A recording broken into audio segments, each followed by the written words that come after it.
Chapter का ये रहता है एग्जाम्पल लास्ट। ये एक्सरसाइज पूरी कंप्लीट हो गई है ए से लेकर जी तक। आखिर में इसका जो आज का जो है ये इसका एच होगा और वो है कि what is the greatest number. जहाँ पे भी आपके पास लीस्ट नंबर आ जाए इसका मतलब होता है एलसीएम फाइंड करना, और जहाँ पे भी आपके पास ग्रेटेस्ट नंबर आ जाए उसका मतलब होता है एचसीएफ फाइंड करना। इनके कुछ तरीकेकार थे और ये वाला थोड़ा सा डिफरेंट है क्योंकि इसमें हमें कोई रिमाइंडर नहीं छोड़नी थी और इसमें हमें रिमाइंडर जो है ऐड करनी थी आफ्टर फाइंडिंग द एलसीएम, शुरू में नहीं। और ये हमारे पास क्या है, what is the greatest number, ऐसा कौन सा number which divide 60, 52, 36 leaving a remainder of 4 in each case. ऐसा ग्रेटेस्ट नंबर जो डिवाइड करे 60, 52, 36 को, और जो हमारे पास लिविंग रिमाइंडर हमारे पास जो उसकी जो रिमाइंडर हो वो 4 इन ईच केस, सब में रिमाइंडर 4 ही आने चाहिए। तो इसका ये तरीका होता है, इसका तरीका ये होता है कि आपको एचसीएफ फाइंड करने से पहले इन सब नंबर में से जो भी आपको कहा गया है, 4 इन ईच केस हो सकता है, 5 इन ईच केस, 6, 7 एक्सेट्रा, जो भी leaving a remainder of 4 in each case कोई भी नंबर हो, वो आपको पहले इन सब से माइनस करना होगा। आफ्टर माइनस जो नंबर मिलता है उन सब के आपस में एचसीएफ फाइंड करने होंगे। तो पहला नंबर कौन सा है हमारे पास, 60, 60 माइनस 4। सबको इस तरह से 1 बाय 1 जो है माइनस करते जाएंगे और हमारे पास है 52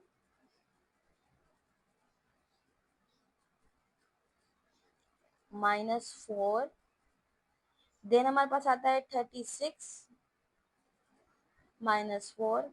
अब इनको माइनस करेंगे और जो इसके आंसर बचेंगे उन सब की आपस में एचसीएफ फाइंड होगी। 60 minus by 4 is equal to 56, 52 minus by 4 is equal to 48।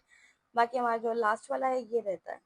अब ये कम्प्लीटली माइनस हो गए हैं। अब ये वाले जो हमारे पास आंसर आए हैं 56, 48 और 32, इन सब की हमें फाइंड करनी होगी एचसीएफ। लेकिन इसका तरीका ये है कि हम इन सब की जो है अलग अलग से एचसीएफ फाइंड नहीं करेंगे, हम इसको एक ही सबको साथ में ही इनकी एचसीएफ फाइंड करेंगे। और वो तरीका होता है एक शॉर्ट ट्रिक। पहले पहले इनकी वो टेबल जो इन सबको डिवाइड करे, इसका भी इवन नंबर है वंस प्लेस पे, इसका भी इवन नंबर है, इसका भी इवन नंबर है वंस प्लेस पे। तो पहले 2 की टेबल ज्यादा बेहतर रहेगी। 2 2 सा होता है 4, मैंने इसको दिया तो 16 हो गया। 2 8 सा होता है 16 और 2 2 सा होता है 4 और 4 2 सा होता है 8। अब करते हैं इन पे 2 1 सा 2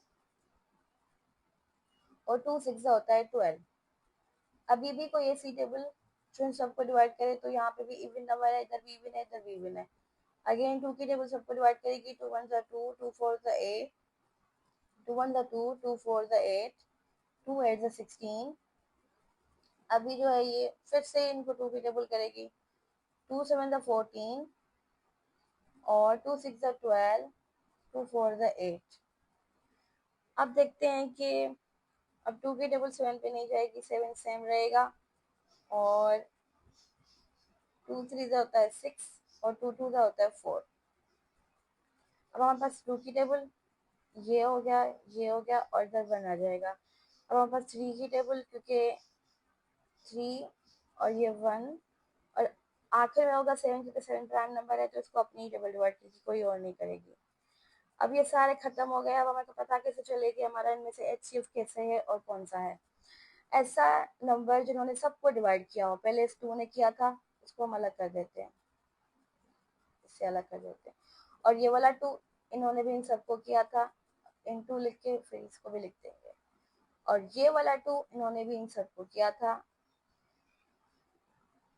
यहाँ से देखें आप, इधर ये 2 सिर्फ इन दोनों को किया था, ये वाले 2 ने इसको किया था, इस 3 ने एक को किया था, 7 ने, मतलब बाकी में हमारा कुछ भी ना जाए। ऐसी टेबल जो शुरू में तीनों को डिवाइड करती आ रही है उसको हम एचसीएफ कंसीडर करेंगे। आगे भी देखेंगे कितने कौन से हैं। ये भी 2 इन तीनों को किया था, इस 2 ने भी तीनों को किया था। इधर से चेंजिंग हुई थी कि इस 2 ने सिर्फ इन 2 को किया था, 7 को नहीं किया था, ये एचसीएफ नहीं होगा। और ये 2 भी इस 2 को किया 3 को और 7 को नहीं किया था, ये 2 भी एचसीएफ नहीं होगा। और ये 3 जो है इसने भी 3 को किया था, 7 को नहीं किया था, ये 3 भी एचसीएफ नहीं होगा। और ये जो 7 है इसने भी इन तीनों को नहीं किया, तो ये 7 भी हमारे पास एचसीएफ नहीं है। तो एचसीएफ कितने हमारे पास निकले, हमारे पास सिर्फ 2 2 होता है 4 और 4 2 होता है हमारे पास 8। तो हमारे पास HCF जो निकला है वो हमारे पास निकला है 8। अब इसको हम बुक के आंसर के साथ फाइंड करके देखते हैं और कंसीडर करते हैं कि देखते हैं कि बुक का आंसर जो है वो 8 है या नहीं है। अभी आप देखिए कि ये बुक का जो है एक्सरसाइज जो थी हमारी, इन सब के जो है ये आंसर हमने ये वाला फाइंड किया था और हमने ये वाला फाइंड किया था। हमने आज जो है वो एफ से शुरुआत की थी, एफ का ये आंसर था एग्जैक्ट हमारा, और जी का भी यही था, और एच का हमारा आंसर जो है वो 8 ही आया। इसका मतलब हमारा जो है आंसर बिल्कुल परफेक्ट है।